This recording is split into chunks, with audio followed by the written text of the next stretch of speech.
ሰላም ሰላም ኤቭሪዋን፣ ዛሬ ለየት ያለ ነገር ነው ይዤ የመጣሁት። እሱም እርድ ነው። ይሄ ከጓሮ የቆረጥኩት ኦሪጂናል እርድ ነው። እርድ በጣም የጤና ጥቅም አለው።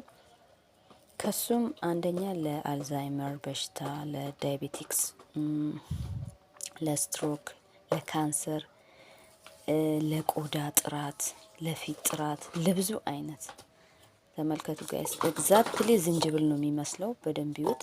የፈጣሪ ስራ ይደንቃል። እና እናንተም ጓሯችሁ ትከሉት። እንዴት አድርገን ነው አጠቃቀሙ? መጀመሪያ እናጥበዋለን በደንብ፣ ከዛ እንፈቀፍቀዋለን፣ ከዛም በኋላ እናስፈጨዋለን፣ ምንም አይነት ቅመም ሳንጨምርበት። ፎሪል በጣም ደስ የሚገርም ነገር ነው የምር። ተመልከቱት። ይሄ እንደውም እስከ ስሩ ነው። አሁን ይሄ ቢተከል ወዲያው ነው የሚያድገው። እና ጋይስ ሪዛልቱን እንግዲህ ሌላ ቀን አስፈጭቼ አሳያችኋለሁ። እጄ በሙሉ ይኸው ቢጫ በቢጫ ሆኗል። ይሄ ኦሪጂናል እርድ ነው። የእርድ ጥቅም ብላችሁ ሰርች አድርጉ።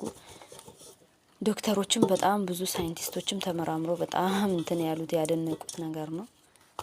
እና ጋይስ ይህን ይመስላል እንግዲህ። ጓሯችሁ ብትተክሉት በጣም አሪፍ ነው።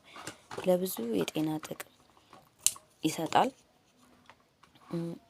እና ኢቭን ለእንትን እንኳን ይሄ ጡንቻ መኮማተር ነው ምናምን ለሚባል ይጠቅማል። እውነት ለመናገር ይሄን ማር ተቀብታችሁ ማር ላው ላይ ትንሽ አድ ብታደርጉ፣ ኢቭን ማር እንኳን ባይኖርበት በጣም ይጠቅማችኋል። ነጫጭባ ምናምን ያጠፋል።